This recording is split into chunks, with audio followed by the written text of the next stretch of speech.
El discípulo. Revista para la educación cristiana transformadora.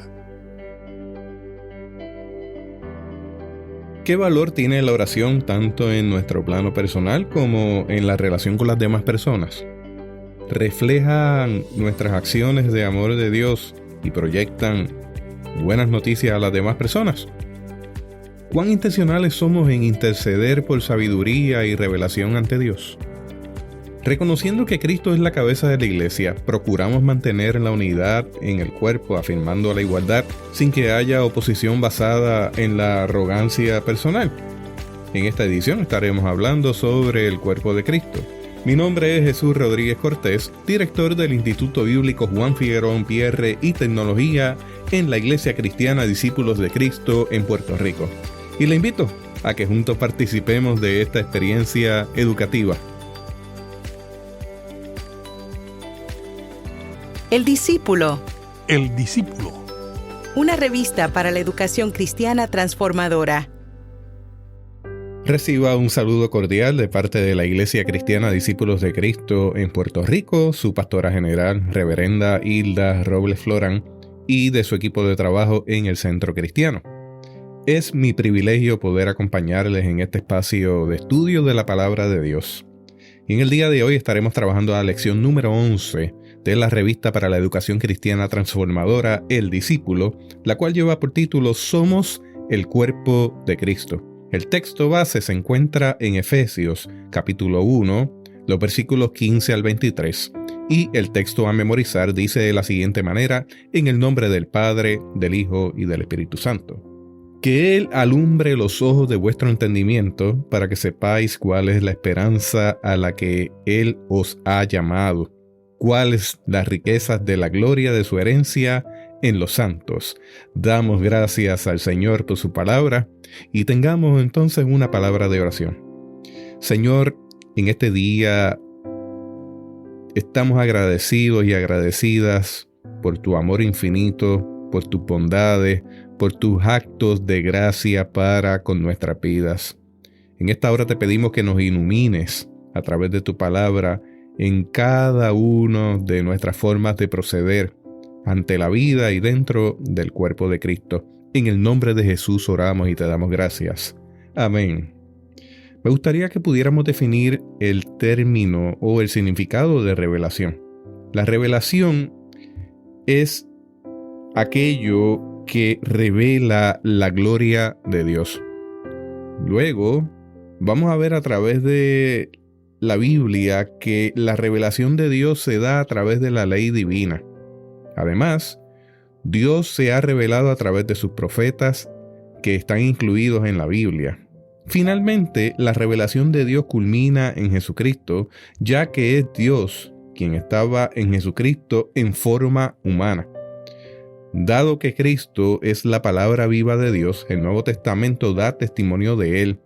Se convierte en revelación escrita de Dios, y el Espíritu Santo, quien fue enviado a la iglesia por Dios y por Cristo para mantenerla comunicando fielmente la revelación de Dios que dio a través de Jesucristo mismo.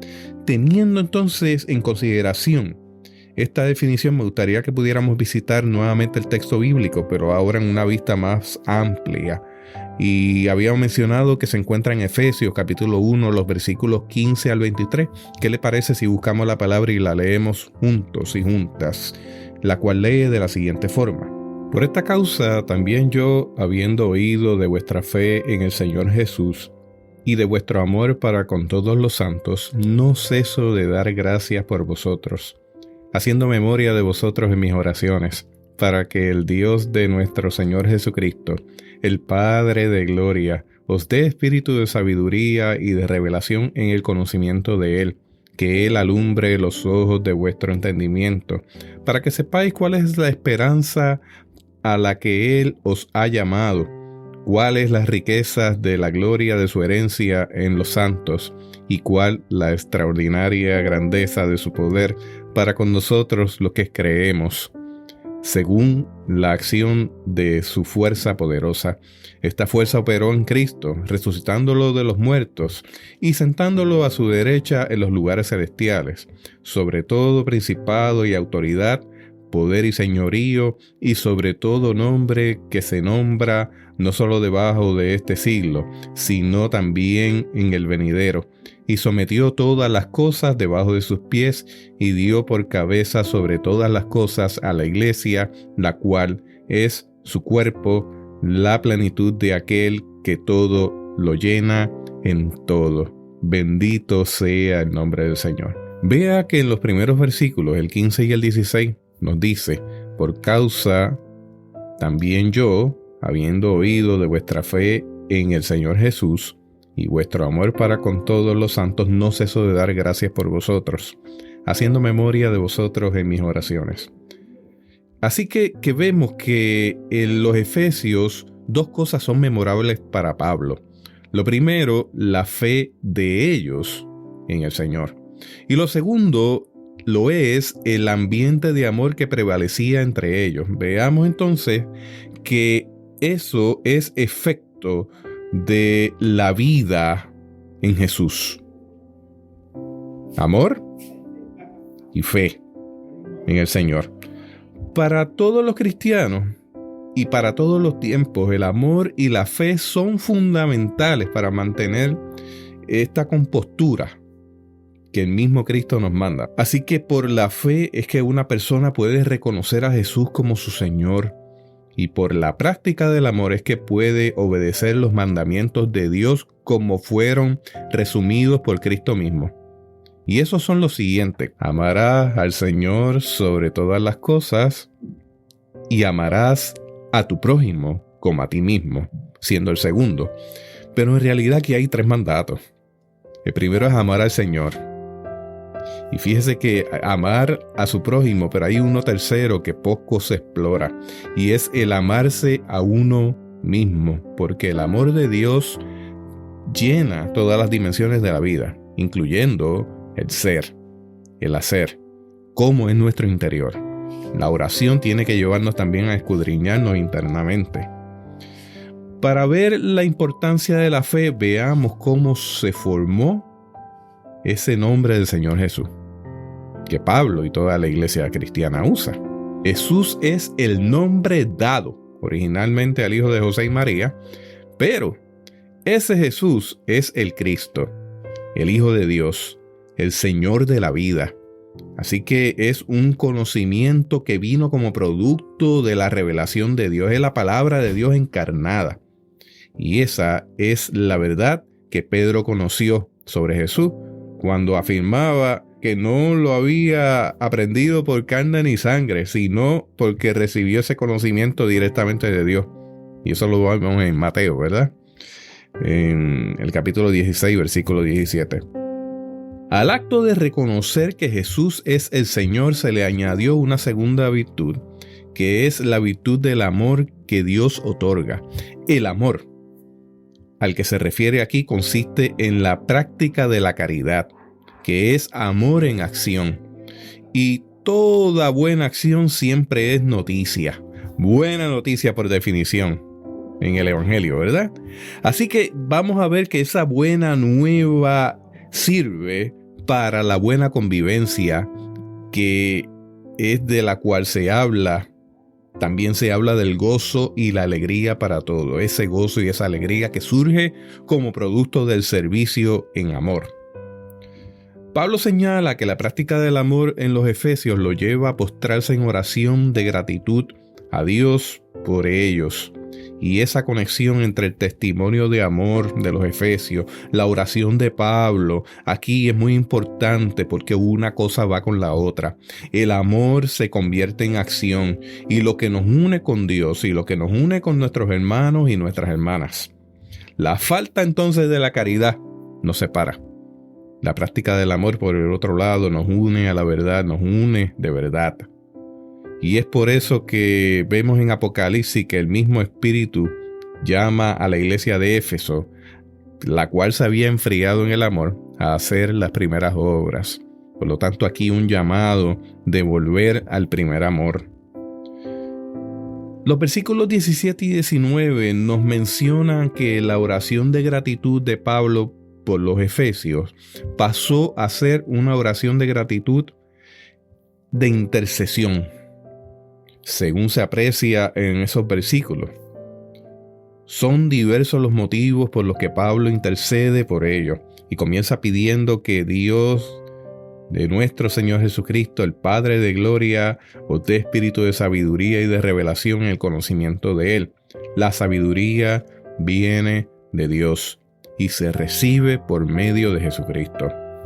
El llamado que Pablo hizo a los efesios en estos versículos fue a conocer más y más la verdad revelada en Cristo para poder vivir conforme a su amor y a su verdad en medio de los grandes y novedosos desafíos que se enfrentaban. Al Pablo pedir a Dios sabiduría para los efesios, lo que estaba pidiendo era la capacidad espiritual para que ellos pudieran estar alerta ante cualquier reto que enfrentaran y así pudieran actuar como era debido y conforme a la esperanza cristiana y al Espíritu de Cristo. Para lograr ese crecimiento en Cristo, ellos y todos los cristianos cuentan con la revelación de Dios dada en Jesucristo, en su palabra y en la iglesia. Por eso es que la revelación no es adivinación del futuro, sino que es conocimiento cierto de que Cristo es y de lo que Él ha hecho por nosotros y nosotras y lo que debemos entonces conocer y practicar en nuestra vida. Para comprender mejor lo que el Espíritu de revelación ha dado a nuestras vidas, tenemos que referirnos a Lucas, el capítulo 9 y los versículos 53 al 56, donde allí fue Jesús rechazado por los samaritanos, y Jacobo y Juan estaban enaltecidos por ese rechazo, y querían que Dios mandara fuego del cielo para que consumiera a todos los incrédulos, y cuando fueron a Cristo por esa idea, ¿qué pasó? Él mismo los reprendió diciéndoles: vosotros no sabéis de qué espíritu sois. Aplicando esa reprensión del Señor a nuestras vidas, vale decir que ya hemos recibido el Espíritu, que hemos recibido por lo tanto la revelación de Dios en Cristo, por lo tanto no necesitamos de una nueva revelación. Pero sí necesitamos actualizar esa revelación del amor y de la verdad de Jesucristo. ¿Cómo lo hacemos? Pues eso lo hacemos en oración. El texto bíblico ha sido muy clave en eso. La oración es clave para poder escudriñar el Espíritu, para poder escudriñarnos internamente y recibir esa redención de Dios, porque el Espíritu mismo es quien redarguye por medio de esa oración y de esa revelación de Dios. Así que necesitamos continuar creciendo en la fe y en el amor que hemos recibido. Dios nos asiste por medio del Espíritu Santo para que podamos crecer en el conocimiento y en la aplicación de esa esperanza a la que nos ha llamado. Cuáles son las riquezas de gloria de su herencia en los santos y cuál extraordinaria grandeza de su poder para con nosotros los que creemos. Pablo aquí hace saber a los efesios que él estaba intercediendo ante Dios para que ellos conocieran el poder que tenía la fe que les había sido revelada a ellos en Cristo. Desconocer el poder de la fe en Cristo conlleva a no responder bien a los retos de la vida. Y ciertamente en la materia de la fe, la ignorancia es una gran pérdida. El continuo crecimiento en el conocimiento y la práctica de la fe y la esperanza es la mayor bendición que podemos recibir, la mayor bendición que podemos producir. En estos versículos 20 y 21 se identifica la fuerza de la resistencia y el levantamiento que opera mediante la fe cristiana, la misma fuerza que operó en Jesucristo, resucitándolo de los muertos y sentándolo a la diestra de Dios en los lugares celestiales, sobre todo principado y autoridad, poder y señorío, no solo en este siglo, sino en el siglo venidero. Así que vemos una palabra que se traduce en promesa para las generaciones que son recipientes de la fe en Jesucristo a través de los siglos, a través del tiempo. Y dice en el versículo 22 y 23 que sometió todas las cosas debajo de sus pies, es decir, todo su mando y gobierno. Dios, en la resurrección, sometió todas las cosas a su poder bajo los pies de Jesucristo, y habiéndolo enaltecido sobre todas las cosas, dio por cabeza a la iglesia, la cual es su cuerpo, la plenitud de aquel que todo lo llena en todo. El Cristo que está a la derecha del Padre testifica al mundo su plenitud, actuando en unidad de la cabeza de la iglesia, que es Él, y del resto de los miembros de su cuerpo, que son quienes le conocen y quienes le obedecen por la palabra de Dios y por su enseñanza. ¿Qué vemos por aquí a modo de aplicación luego de haber visto el texto bíblico? En primer lugar, esta lección tiene que ver con la relación entre la oración y las relaciones humanas. Evidentemente, la oración se hace en una relación personal con Dios. Pero, como el ser humano por naturaleza es social, también cuando oramos intercedemos por nuestros hermanos y nuestras hermanas en la fe.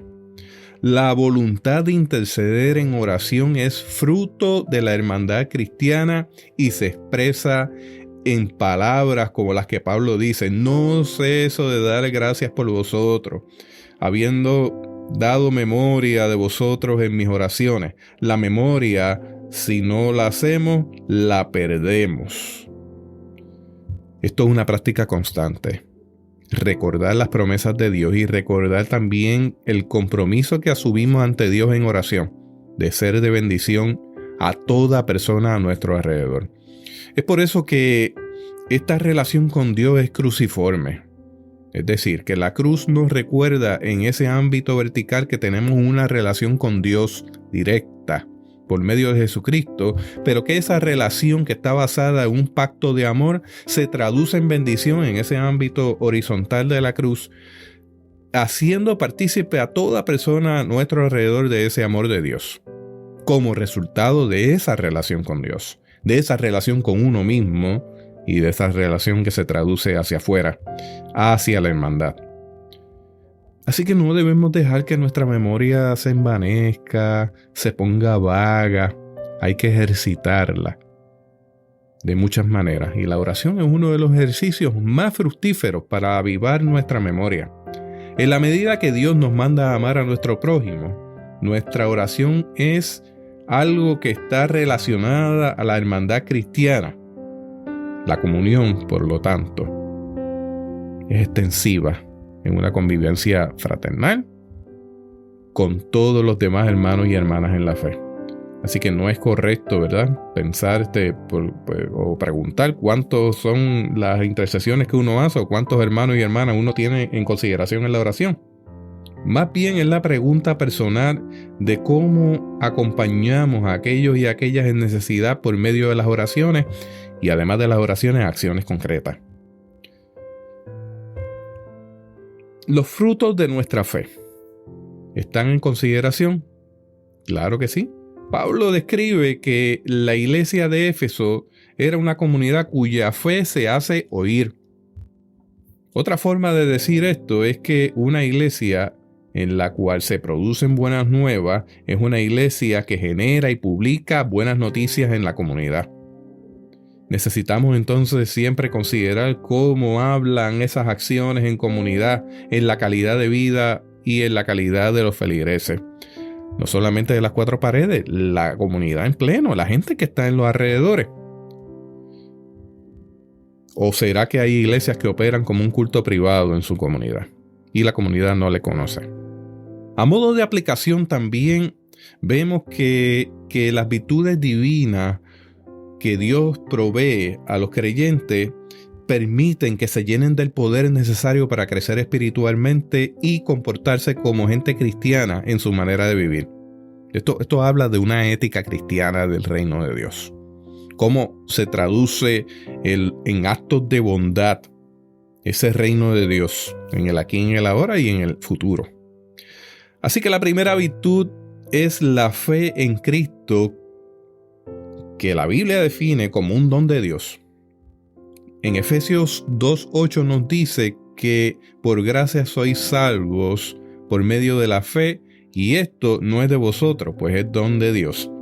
En el análisis de la Escritura que vimos anteriormente, hemos observado que Pedro identificó a Jesús como el Cristo y él respondió: bienaventurado eres, Simón, porque no te lo reveló carne ni sangre, sino el Padre que está en los cielos. Así que la fe no es un deseo personal e ilusorio. Es un don de Dios que provee el conocimiento que permite a cada persona recibir, crecer espiritualmente y testificar la salvación obrada por medio de Cristo Jesús, Señor nuestro. Pablo, entre los creyentes de Éfeso, mencionaba el amor y explica que la generosidad de ellos era una práctica, y sigue hoy siendo una práctica de caridad, que virtualmente se convierte en buenas acciones reconocidas por toda la comunidad, tanto de Éfeso como la comunidad hoy. Evidentemente no hay iglesia que pueda funcionar bien si no es desde la fe y desde el amor que Dios genera en ella. Por esto es necesario que como iglesia y como personas nos evaluemos con respecto al nivel de caridad de nuestro comportamiento y cómo ese comportamiento se manifiesta. Una virtud de la iglesia es el don de la sabiduría y la revelación que viene de Dios. Como indicamos en el análisis de la Escritura, mediante la sabiduría cristiana recibimos a Cristo como nuestro Señor y Salvador, y el espíritu de revelación crece mediante el conocimiento continuo del significado de la esperanza cristiana. Al hacer conciencia de la magnitud de la esperanza cristiana, podemos responder a los retos de la vida, esos retos que se plantean en cada ámbito, ¿verdad? Y podemos ser fieles al propósito de Dios en nuestras vidas. No conocer el poder que está contenido en la esperanza cristiana es como recibir un capital y no saber cómo administrarlo.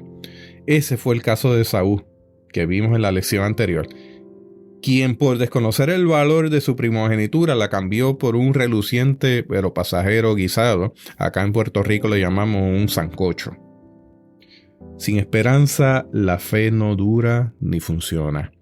La esperanza cristiana es el dínamo, es lo que nos mantiene en movimiento en la fe. Por eso es que Pablo intercede por la iglesia de Éfeso para que Dios les dé espíritu de sabiduría y revelación. Esas son las herramientas fundamentales que permiten conocer y aplicar el contenido triunfal que hay en la esperanza cristiana, y para ello Efesios necesitaba tenerlas. Otra aplicación que vamos a ver aquí es cómo opera el poder de Dios en la iglesia. Un poder que se da de forma perfecta en unidad en Cristo. El Cristo que actúa como cabeza de la iglesia unifica a quienes la componen, siguiendo el modelo del cuerpo biológico, quien la cabeza pues articula en términos de la funcionalidad de la vida, de los miembros, esa operación con el Cristo resucitado, que ya está a la diestra de Dios, pero que también en la tierra opera como cabeza en la iglesia y utiliza a sus feligreses como miembros de su propio cuerpo. Es desde la dinámica espiritual que se organiza la iglesia como un cuerpo que no es nuestro, sino el cuerpo de Cristo, constituido por Él como cabeza y por los feligreses quienes obran como miembros al servicio de Cristo. Vale preguntar lo siguiente: ¿en qué medida es apropiado que una iglesia, bien sea su pastoral o su laicado, reclamen la centralidad que solo corresponde a Cristo? En ninguna medida puede tener lugar ese debate en la iglesia, porque como dispone el modelo bíblico de la iglesia, Cristo fue levantado por Dios sobre el señorío del mundo, y desde la diestra de Dios actúa como cabeza de la iglesia y a través de la unidad de todos sus miembros. A partir de esa unidad, Cristo adelanta su obra hasta que Dios sea el todo y en todos, como dice 1 Corintios 15:28. Así que hermanos y hermanas, oremos para que esta unidad, que es sacramento, sea conocida, amada y obedecida por todas las personas para la gloria de Dios y para la redención del mundo. ¿Qué les parece si tenemos una oración final? Amantísimo Padre Celestial, gracias te damos por la grandeza de tu amor y de tu poder manifestado en nuestras vidas. Aún en medio de las tinieblas que nos rodean, tu luz es el soporte para levantarnos con fe y esperanza, para continuar manifestando al mundo la grandeza de tu poder y de tu amor. Gracias, Señor, por tu iglesia. Gracias, Señor, por la gente que la componen. Gracias, Señor, por quienes siguen tu palabra, en la cual invocamos tu nombre poderoso y fortalecemos nuestro corazón mediante el conocimiento de la esperanza tuya, que nos anima a cumplir con tu voluntad. En el nombre de Jesús oramos y te damos gracias. Amén, amén y amén.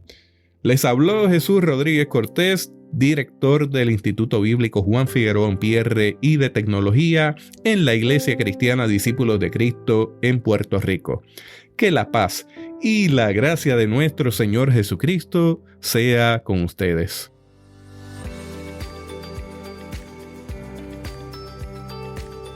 Gracias por escuchar El Discípulo.